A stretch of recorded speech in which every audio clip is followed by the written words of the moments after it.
You ever set a fitness goal with the best of intentions, only to feel like you're spinning your wheels and not making any real headway? You're definitely not alone. It's a common struggle, especially as we cruise past our vibrant 30s and beyond. Where did they all go? So you might wonder, what makes reaching fitness goals so freaking hard? Well, let me tell you that a lot of the time, it's not so much about the physical grind, but about the battles raging in our minds. That's a bar. I'm going to lay out 3 pivotal reasons that might be keeping your fitness goals just out of reach. And guess what? They all sprout from a common root. Yep, you've probably guessed it, our mindset. Bet you've heard that before, right? But stick with me, because by tweaking our internal compasses just a little bit, we can drive these challenges in a new direction and transform our fitness routines from frustration into celebration. We're gonna get unstuck, y'all, and we're gonna start celebrating victories. I'm going to help you peel back the layers on the psychological barriers that are keeping you from reaching your fitness dreams. And to make things super cool, we're going to pull some golden nuggets right out of my book. You say you want to work out, but you don't. Why? But before we dive deep into these reasons, let's ground ourselves with some timeless wisdom from the scriptures. Yep, I'm proudly leaning on my faith, and I'm not shy to share it. So let's go.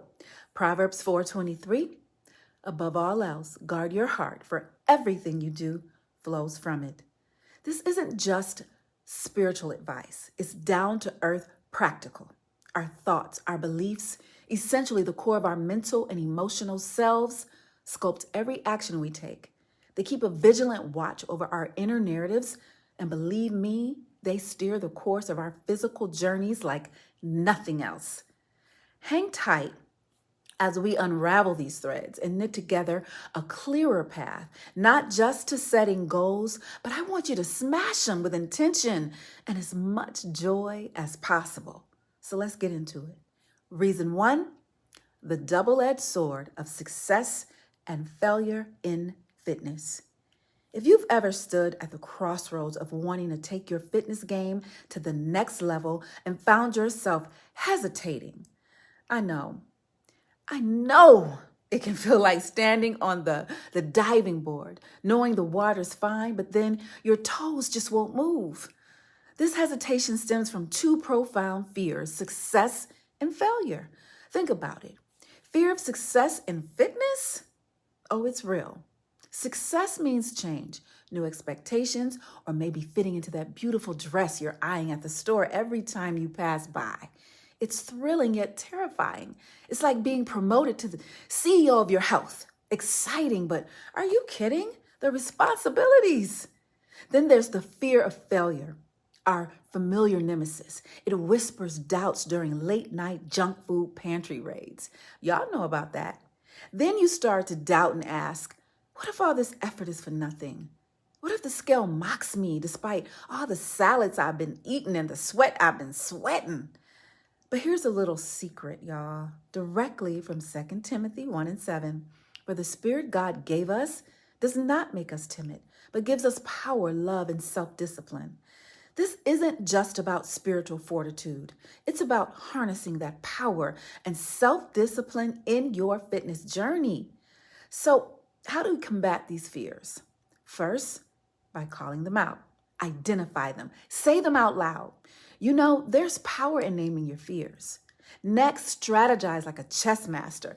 Break down the what ifs of success and failure. What if you succeed? Plan for it. Welcome the new lifestyle with open arms and an open heart. And failure, it's not a dead end. It's just a detour, a part of the journey to a fitter you and to get you to the place where you feel good. Imagine each small success as a stepping stone.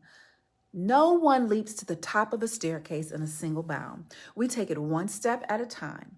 Celebrate every little victory, even choosing water over soda is a win. So what are we going to do? We're going to turn these fears from giant walls into stepping stones.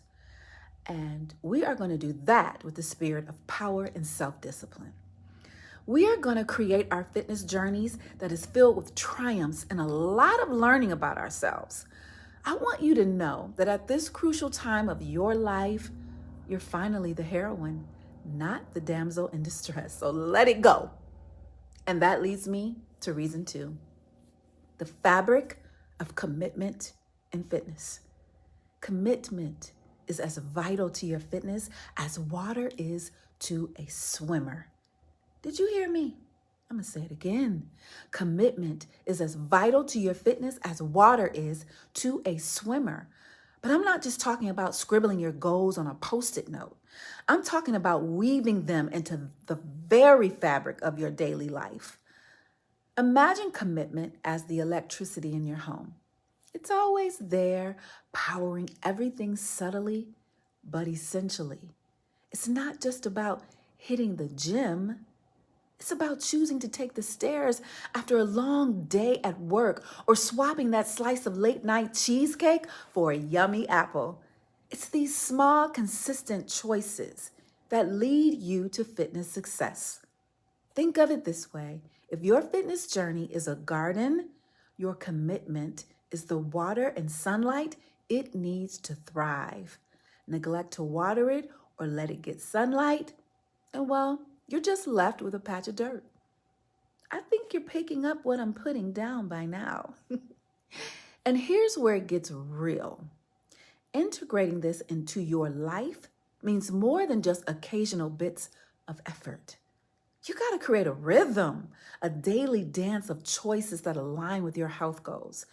And yep, it will mean sometimes turning down that extra hour of binge watching your favorite show to get a good night's sleep, or choosing a morning jog over pressing snooze. We got to do what we got to do, y'all. Okay? All right. Let's turn our attention back to the good book to get more perspective here. Proverbs 16:3 says, "Commit to the Lord whatever you do, and he will establish your plans." Ooh, you mean to tell me God cares about your weight loss goals and intentions? Absolutely, he does. Whether or not you're spiritual, there's a takeaway here. Commit with intention, and your plans will find their way. So I once had a client, and we can call her Betty. Now, Betty was a firecracker at setting goals, but she struggled with follow through. She started out really good. New workout clothes, a new water bottle, and even a new attitude with a hairstyle to match. But then 2 weeks in, and her enthusiasm would fizzle out like a LaCroix pure soda left open. Now, we worked together to weave small, doable fitness activities into her everyday life that turned into enthusiasm and a steady flow of commitment. And I'm happy to say that Betty is now 3 years into her fitness journey and still glowing and growing strong. And I am so super proud of her. So the moral of what I am saying here, y'all, is let's not just dream big when it comes to our health. Let's commit big. Ooh, hallelujah. Let your daily decisions be the small victories that cumulatively lead to your success. Just know that every choice counts every day. And I always say it's not about the mountains we conquer, but the steps we take to get there. Come on, y'all. We don't need no stinking pills or injections. I have nothing against it, so don't beat me up. I'm just an advocate of trying it the good old-fashioned way first, through sensible diet and intentional exercise. Then, if it just doesn't work, go do you, boo. Now hold on to that thought as we step into discussing our next big hurdle, unrealistic goals. Trust me, you'll want to hear this. All right, let's roll up our sleeves and tackle this pitfall of unrealistic goals. It'll bite you in the booty every time. It's like planting a seed today and expecting a full-grown tree tomorrow. That doesn't happen in nature. And it doesn't happen with our bodies.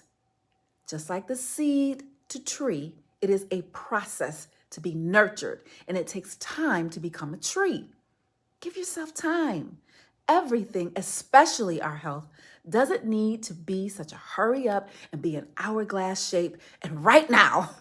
Because we all know the only things that grow overnight are beanstalks and fairy tales, right?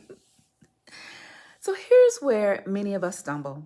Imagine setting a goal to lose 30 pounds in 1 month. Ambitious, right? Absolutely. Realistic? Not so much. Let's take it back to my favorite book, Ecclesiastes 3:1. For everything, there is a season and a time for every matter under heaven. Just as there are seasons for planting and growing, our fitness goals too must have their own realistic timeline to blossom fully. So let's go back to those 30 pounds. If your ultimate goal is to lose 30 pounds, start with a more manageable chunk, like losing 5 pounds each month. This approach is not only doable, but also keeps you motivated as you hit each milestone along the way. So I have a client, Kimmy, who set her sights high, too high initially. She wanted to run a marathon without much prior running experience. And so together we reeled that back and started with fun runs and gradually increased to 10Ks. It took time, but let me tell you, she didn't just run that marathon eventually. She killed every mile of it and without burning out. So bottom line here is going forward, we're going to make every attempt to map our goals with wisdom, not just with desire. Set up milestones that act like stepping stones so that it carefully leads you towards your bigger aim. And know that every small goal achieved is a victory. It's a reason to celebrate, and it's a building block to ultimate target.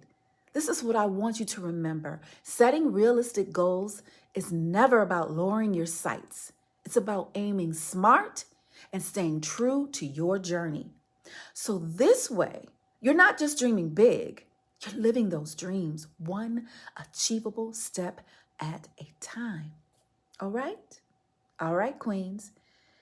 If what we talked about today resonates with you, let me know in the comments. And while you're at it, hit the like button and subscribe, and I would be so grateful. Until next time, be kind to everyone, be kind to you, prioritize you. I'm Coach Angie, and I will see you next time.